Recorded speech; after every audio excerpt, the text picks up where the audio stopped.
Good morning, guys. This is Willie and Ronna Grayson from the City to Country Living. This morning we are out on the property getting ready to do a little bit of yard work. We figured that we would get on top of it. Even though it's cold outside, you see me with my hat, my gloves, my scarf. But I actually like this time of the season where you can do yard work because it's not too hot and you can kind of move around.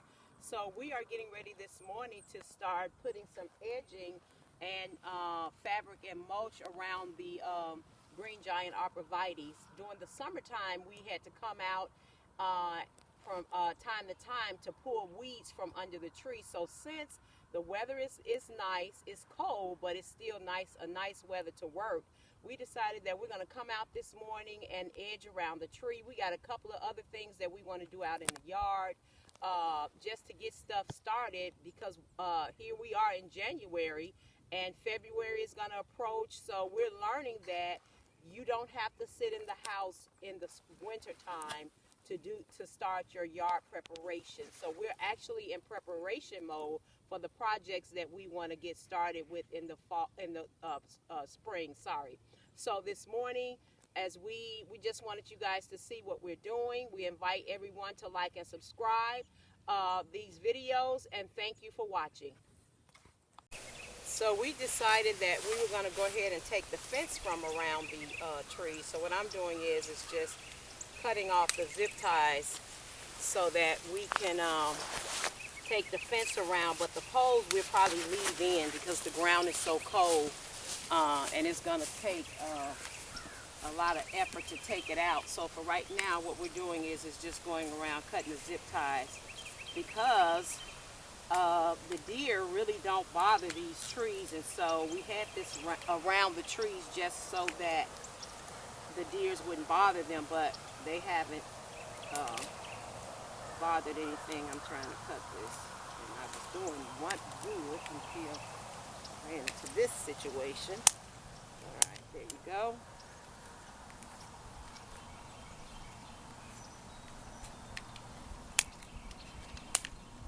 So the Green Giant Arborvitaes are doing very well, and they have really grown through last season. We did do a video regarding putting them up. So we actually have taken the fence down, and we're gonna just leave the poles up until the ground thaws out, so that because it's going to be a lot to try to pull those poles out. So we're getting ready now to just go ahead and get our edging. We got edging out on the ground, we got the fabric, and we got our mulch, and so this is what we're going to be doing. We're going to put some mulch, the fabric around, then we're going to put the mulch on top, and then the edger. So that's our process. So here is the fabric and the edge. It looks better already. So now our next process our next step is we are going to be putting mulch underneath. So we have 3 more trees to go. We're going to bring you the final look after we do all of them. We're just finishing up on this last one over here. And it looks good already with the fabric and the edging around it. And remember, guys, that these trees, they get about 25 to 30 feet tall. And let me get the tag, because I did leave the tag on them. So they like full sun. This is the Green Giant Arborvitae. They have winter interest. They get about 30 to 50 feet tall. That's what the tag says. And you space them 12 inches apart. And you just keep them watered. So this is, and remember, I bought these last year, our first year in the home. I bought them from Home Depot. They were actually on sale. They were like in a little 1-gallon container. And they have really grown. They look really good. Willie is finishing up. We have dirty knees because we've been on the ground.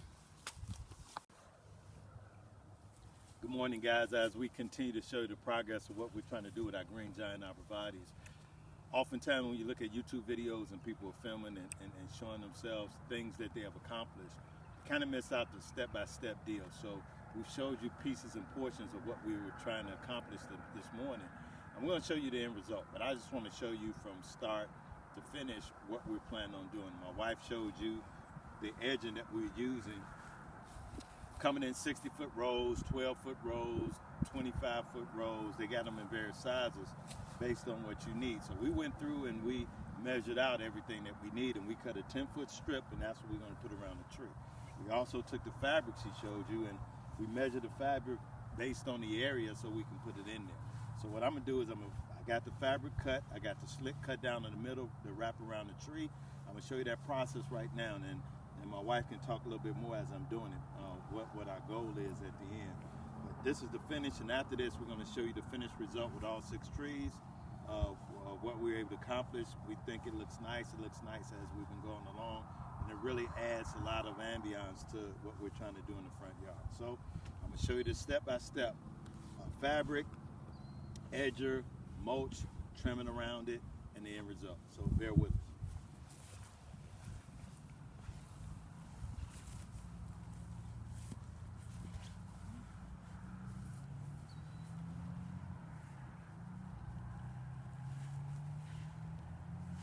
See, I cut the slit in it so I can get halfway through to go one side to the other without having to wrap it around and have wrinkles in the fabric so it lays flatly underneath the tree.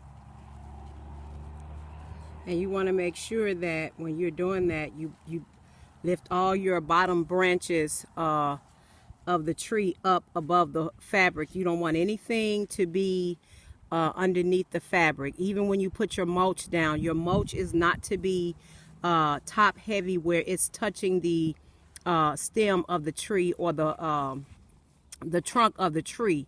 It has to have room so that everything is planted underneath, so that those branches can branch out and the tree is actually not being choked. So that's what we did with all the other trees. We made sure that we went around with the mulch and made sure that the mulch is not choking the tree out, and then we just put a fine layer around each tree where it's not mounded up, because again we have to come and we're going to be putting a 6-month fertilizer down probably in about March, and then we're going to do the process of what we did last summer. As I grab the stakes and stake the tree, I got a nice little symmetric circle around it. I want to start on one side. I'm kind of even on both sides and get it secure. Now, there's a bunch of holes in there, and a lot of people make the mistake because you got, 100 holes, you think you need 100 spikes or stakes. You don't need that. You need to just make sure that it's secure. It won't move. Heavy rains, the dirt won't move. Just make sure it's compacted real good. If you have an area where it's up high, then you can add a stake over on that area to make sure it's good. One of the things that I like to do when I'm doing it too is to make sure you stretch the fabric so it's flat and it lays out. Not too tight, because sometimes depending on the type of fabric you get, it can crack and rip. So we want to make sure, and this is heavy duty fabric for this particular application, so that it doesn't do that. So one spike on either side. Check all your other areas.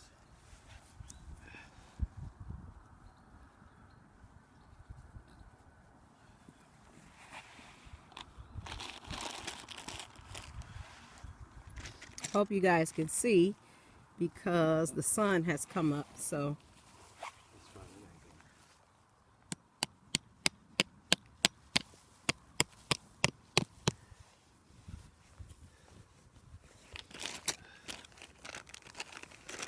I'm looking at my areas. Everything looks flat. It's laid down to the ground.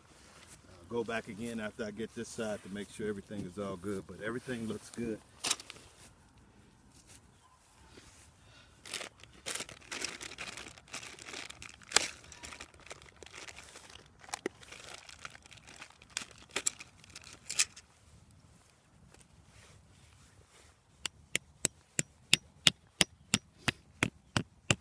right, that's good. This is what I'm talking about.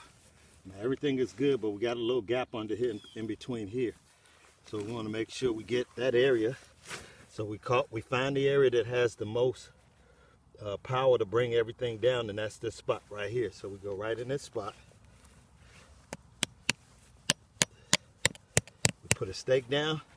Now we secure all the way around. That's a good job. All right, we're done with our stakes. Take our scissors or your knife if you have a knife. I use my knife, make it a little bit more quicker. I like the scissors because it makes it clean. Whatever floats your boat, take your knife. And you don't have to do this, but this is just to give it a nice, crisp look. Before or after you add your mulch, you can do either or. You want to pull your fabric in certain areas, make sure it's tight. And just score around the edge of it. Pull all the excess off.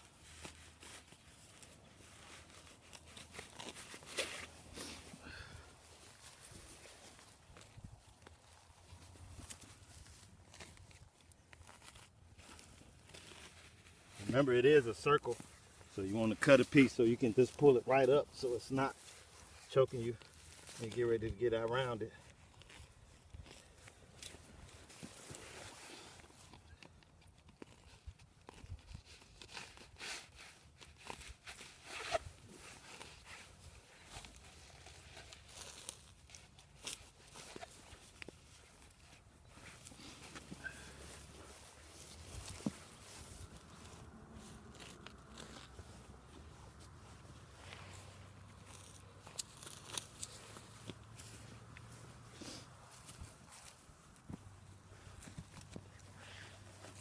Now, you may have your ideas of how you want to do things, and that's fine.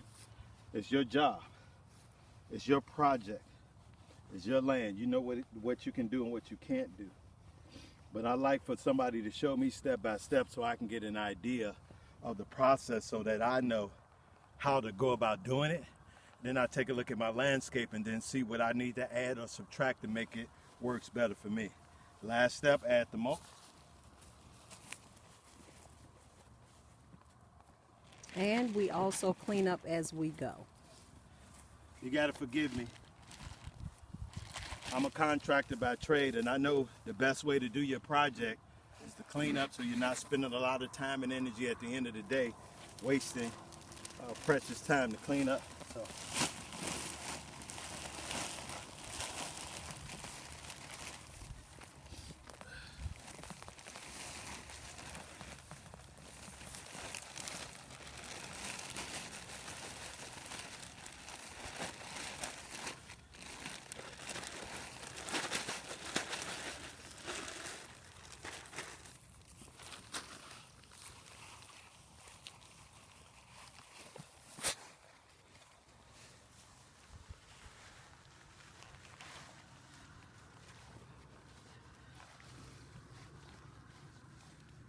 Remember to lift your leaves up.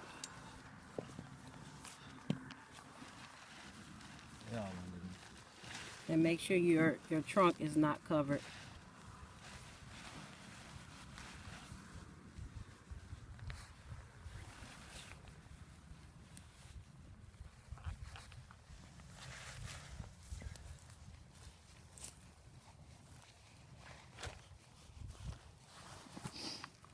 Remember, guys, there again, it's your project. Heavy mulch, light mulch, whatever you need to do. You need to remember the mulch is to help keep the trunk cool, to help keep moisture in, so when you water in it or when it rains, you can have something that'll help the root system to stay cool and promote growth. There you have it. So now we'll show you the finishing results. projects. All right, that's tree number 1. And remember also, guys, mulch keeps the weeds out. So that was the whole process of us. The reason why we wanted to do this was because, like I said earlier, in the summertime, we had to come out a few times and get the weeds out. And so we just figured we would do this. Mulch also helps to protect the root system in the winter time also.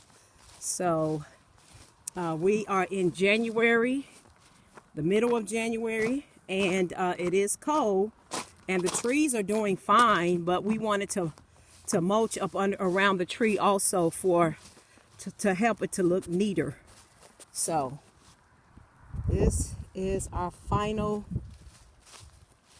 look, and I'm pleased. Everything looks really nice and neat.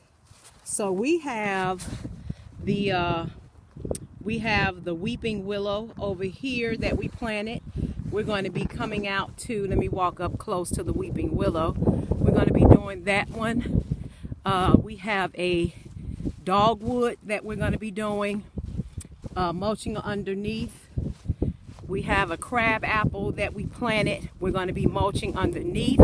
So we're planning to have this as our like winter project that we're going to be doing, so that by the springtime we don't have to go back doing this, because we have so many other things that we need to be doing.